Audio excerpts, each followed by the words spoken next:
Hello everyone. Once again, welcome to Pantas Malaya, and I am Rosito Orquesta. And today we will talk about another part of thesis writing, which is the background of the study. So, how can we structure? How can we create background of the study of our research, of our thesis? Background of the study. So the purpose of background study is that it will be the one that establish your research question, your thesis, your hypothesis. So the background of the study establishes the context of your research. Especially this section explains why this particular topic is important to your research. So background of the study is very essential in understanding the main aspects of the study. So usually the background forms the first section of the research article or thesis, justifies the need for conducting the study, and summarize what the study aims to achieve. So here you are going to identify what are the specifics of your research, of your thesis. So what are the things that you need to address in your thesis? It could be found in your background of the study. We have to format our background study in a chronological manner. So we will be talking about the previous or an existing phenomenon, and from that phenomenon we'll identify what are the gaps. There is a current scenario. For example, there is a current scenario, and before that scenario, what happened? We are going to identify that one, and then we will try to identify the gaps. Say for example, if there is a problem, so what causes the problem, and then we will identify that causes. These are the gaps, and we will try to address that in our research. But before we can do that, we have to be able to establish a background study on the current subject. So that is the background study of that is the purpose of having a background study in your thesis documentation. So this is how you structure a background of study. So usually you have to outline the historical developments of the literature or related literature to the relevant topics in the scientific world that relates to your research or to your study. If your study is interdisciplinary, it should be described how different disciplines are connected and what aspects of each disciplines will be studied in your research. So there are at least four questions to be answered in structuring your background of the study. The first one is what is known about the broad topic. So what are already known in a broad topic? You have to add that in your background study while you are structuring your background of the study.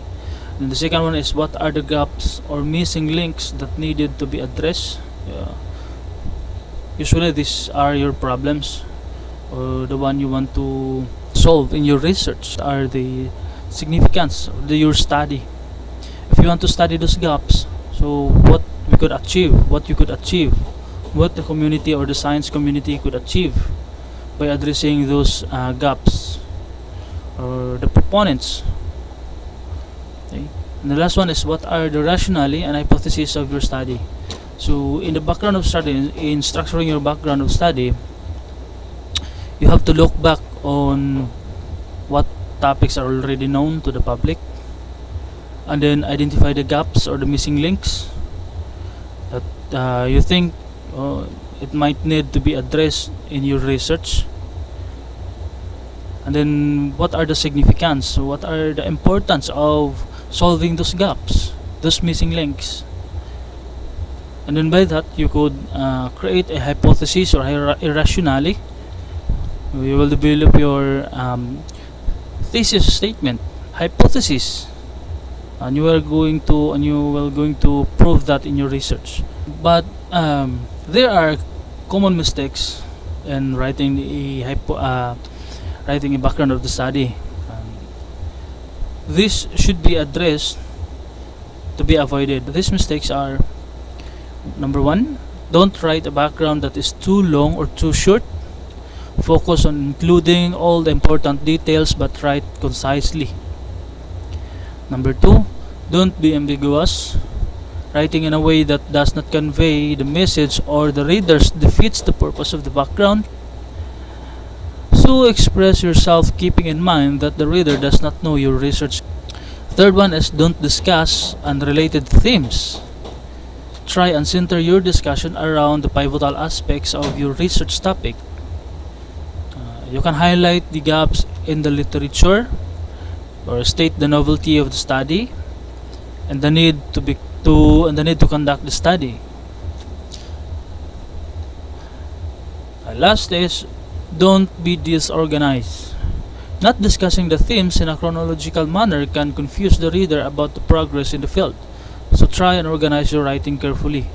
So as I have said a while ago, you have to structure your background of the study from before to the current.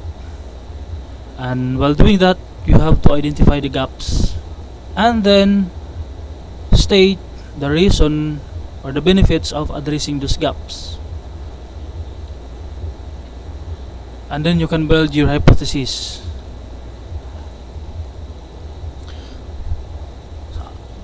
There are two parts of this background of the study. The first one is the theoretical framework. So part 1 of this background of the study writing is the theoretical framework. Theoretical framework is the structure that can hold or support a theory of a research study. So the theoretical framework introduces and describes the theory that explains why the research problem under study exists. Okay? So theoretical framework from the word theory. So it defines the key concepts of your research, proposes relations between them, and discusses relevant theories based on a literature review. So most likely you can develop or create your theoretical framework if you have already read or review a literature or a related studies according to your thesis title. So if you have done that, if you have read any literature and you have reviewed any literature or any existing studies or research that is relevant to your current research or thesis, then there is no way you cannot provide a good theoretical framework for your documentation for your research. A theoretical framework is developed by researchers to explain phenomena, draw connections, and make predictions. In the theoretical framework, you explain the theories that support your research, showing that your work is grounded in established ideas. So it is based on facts, on established ideas, on research. So you are developing your research provided that there are other research that also exists in relation to your research. So you are establishing your research based on already established ideas. So the goal of theoretical framework is to explore what theories and models other researchers have already developed. The goal of theoretical framework is to present and explain this information. There may be different or many different theories about your topic, so the theoretical framework also includes evaluating, comparing, and selecting the most relevant ones. So say for example, if your research is about customer loyalty. So say for example, if there is your research is about customer loyalty, then in your theoretical framework you are going to look for theories about how customer loyalty develops within a business. So you are going to compare those theories and lay it into your theoretical framework, and from those framework you are going to choose one or combine two or more framework to develop your own theoretical framework. So take this as an example. Take this as an example in developing your theoretical framework. Say for example, Cariaga. If you live in Pagadian City, you will know that Cariaga is um, one of the oldest established department store department store in Pagadian City, or a mini mall or in Pagadian City. So how can this Cariaga develop a customer satisfaction all throughout the changing of the times in the market and the technology that is used in the market? There are changes, right? We are now in the uh, fourth industrial revolution, so Cariaga is so much effective in terms of customer loyalty way before. But how can they compete in the current revolution? How can they keep their consumers to be loyal to their products? So we are going to prove that. How to maintain that loyalty. So say for example, there are theories that says to be able to build customer loyalty, you have to be more, so to make to keep the loyalty of your customer, according to there are theories that to keep customers loyalty, you should have to develop customer satisfaction. So customer satisfaction leads to customer loyalty. So that is the base of the theory. During this pandemic times and this technological advancement, how can you maintain a customer loyalty to the one we example, like for example the Cariaga? So how can you keep those customer loyalty still be there with the customers of Cariaga department store? So for example, the Cariaga has a problem with the customer loyalty. So some other customers, after visiting or buying products from Cariaga, they never comes back. They never shop in Cariaga again. So what could be the problem? So it is the satisfaction, the customer satisfaction. So how can we maintain that customer satisfaction? So there are various aspects that could improve the customer satisfaction. There are this word of mouth, personal needs, the past experiences, marketing, and public relations. So those are the key players in gathering customers in your business and for Cariaga, right? So there would be people talking about Cariaga, and customers sees that their needs are can be both in Cariaga, and there are past experiences that it is good to shop in Cariaga, and there are enough marketing and public relations strategy in improving the business visibility or reach. And then according to the needs and expectations and the experiences,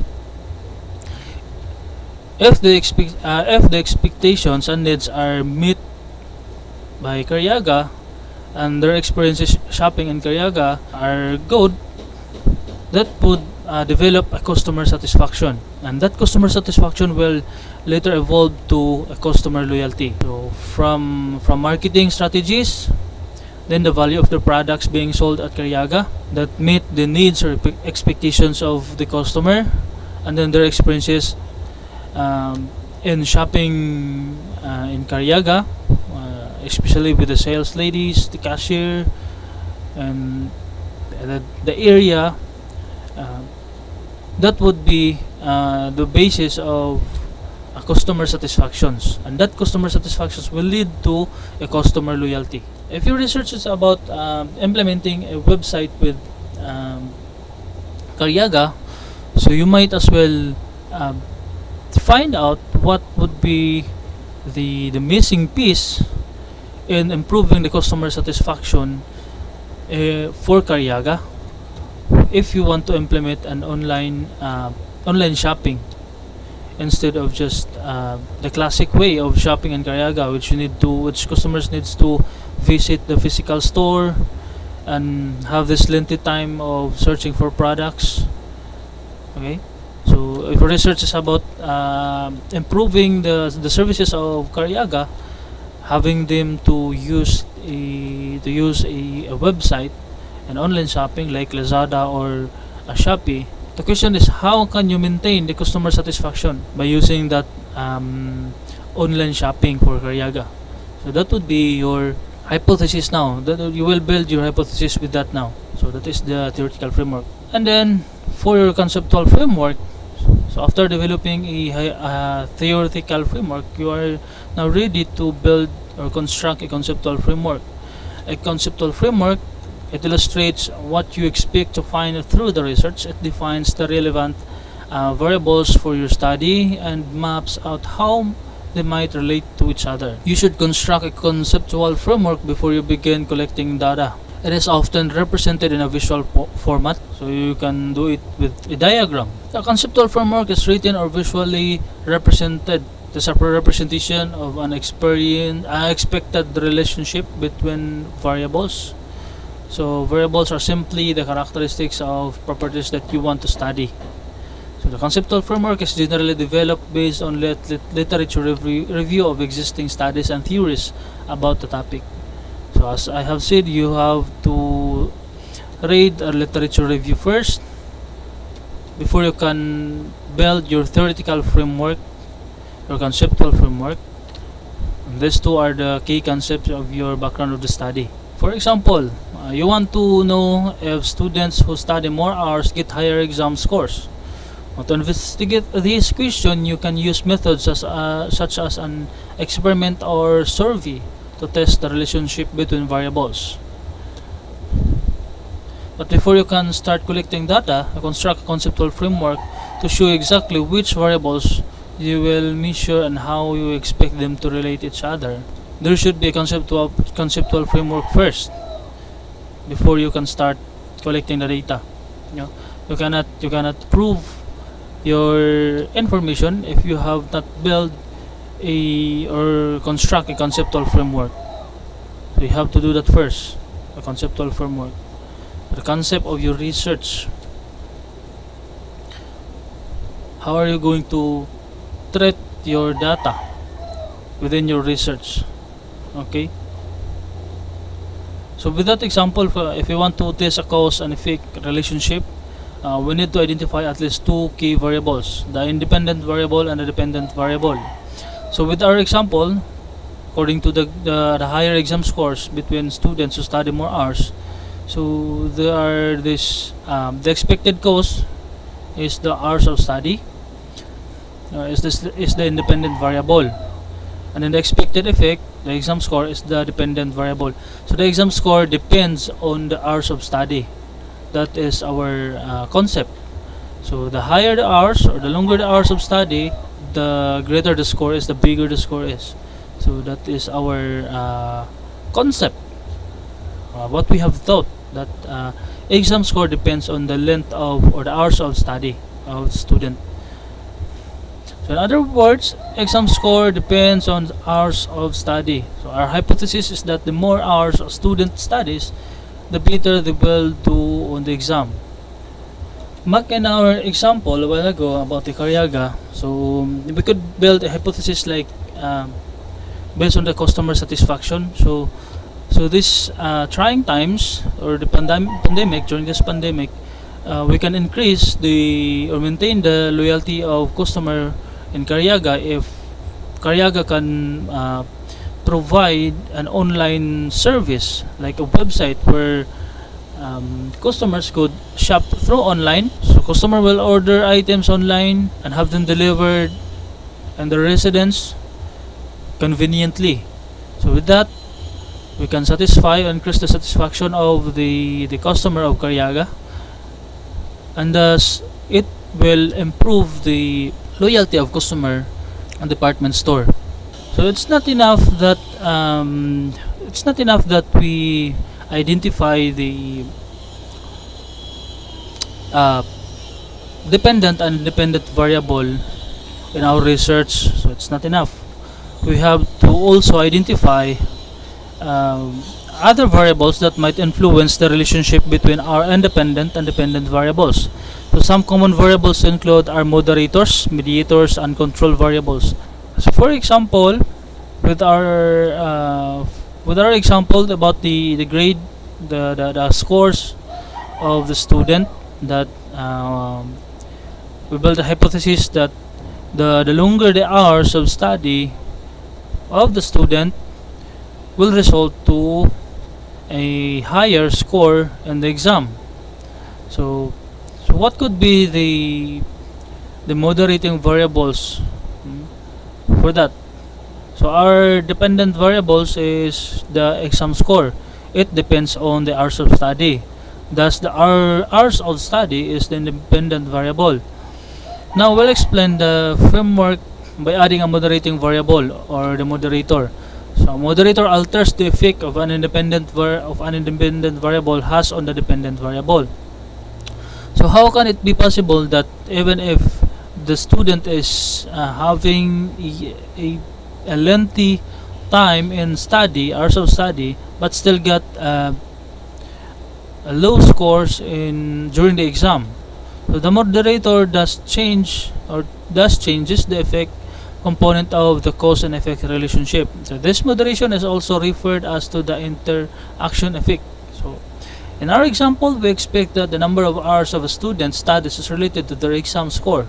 So the more you prepare, the higher your score will be. Now we add the moderator IQ. A student's IQ level changes the effect that the variable hours of study has on the exam score. The higher the IQ, the fewer the hours of study you must put in to do well on the exam. So in other words, the IQ moderator moderates the effect that the number of study hours has on the exam score. So even if the students study more hours or lengthy hours, it is not the basis of having a high exam score, because there is this intervening variable, or the moderating variable, which is the IQ level of the student. If the IQ is lower than the normal or average IQ, we could not clearly state that even if the student has a lengthy hours of study, that the student would have a higher exam score because of the IQ level.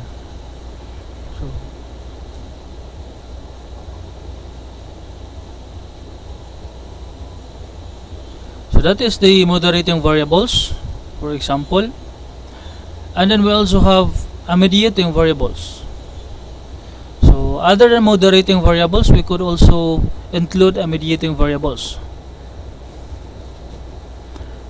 So in a cause and effect relationship, a mediating variable is a variable that links the independent and dependent variables, allowing the relationship between them to be better explained.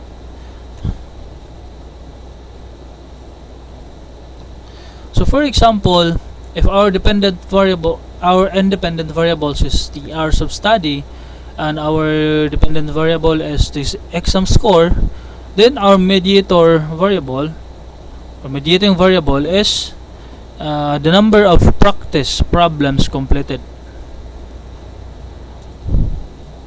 It's not about just the study, it's not just about the score, the exam score, but there could be this one affecting the dependent and independent variable, which is the number of practice problems completed. So the mediating variable of number of practice problem completed comes between the independent and dependent variables, and the hours of study impacts the number of practice problems, which in turn impacts the exam score. So in this case, the mediator helps explain why studying more hours leads to a higher exam score. So the more hours a student studies, the more practice problems they will complete.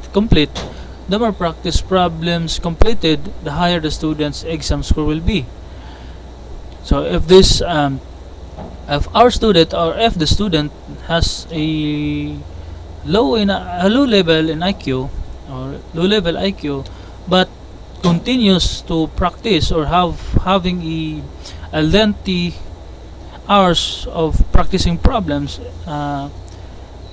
implementing the concepts or the subject matter into a real problem, trying to solve problems using while the student study, even if that student has low IQ, it could help the student have a high score because of the experience. So practicing during studying, so in a real problem, implementing a solution into a real problem while studying could boost the understanding of the student to the subject matter. Thus will help that student to have a higher score during the exam.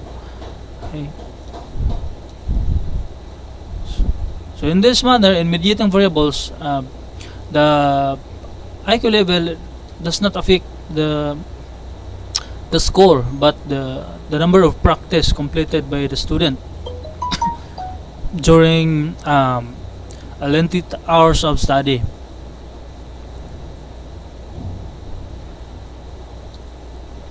It's important not to confuse moderators and mediators.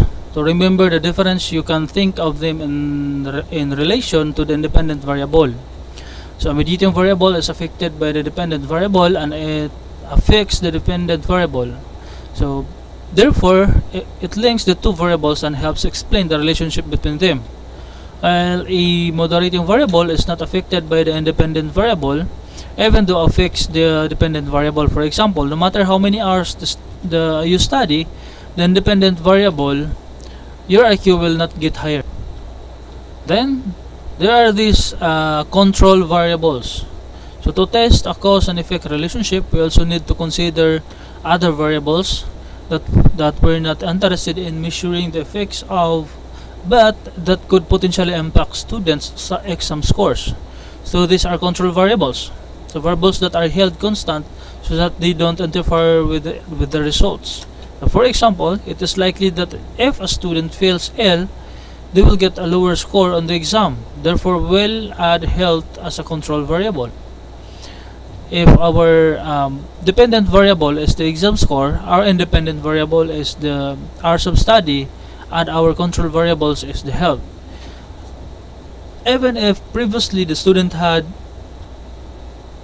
a lengthy hours of study, that student could still have a lower score during the exam if it has a health problem.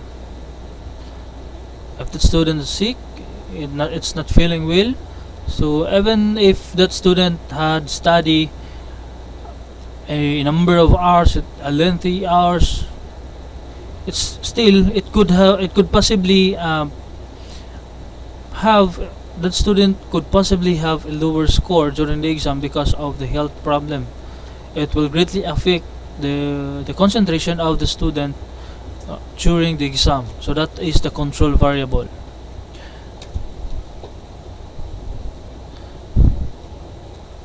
So those are our background of the study. So how you structure your background study, how to develop your theoretical framework, and also your conceptual framework. I hope you do learn something from this discussion. So that's all for the background of the study, theoretical framework and conceptual framework. I hope you have learned something from this video. If you have any more questions, please comment down below. And thank you so much.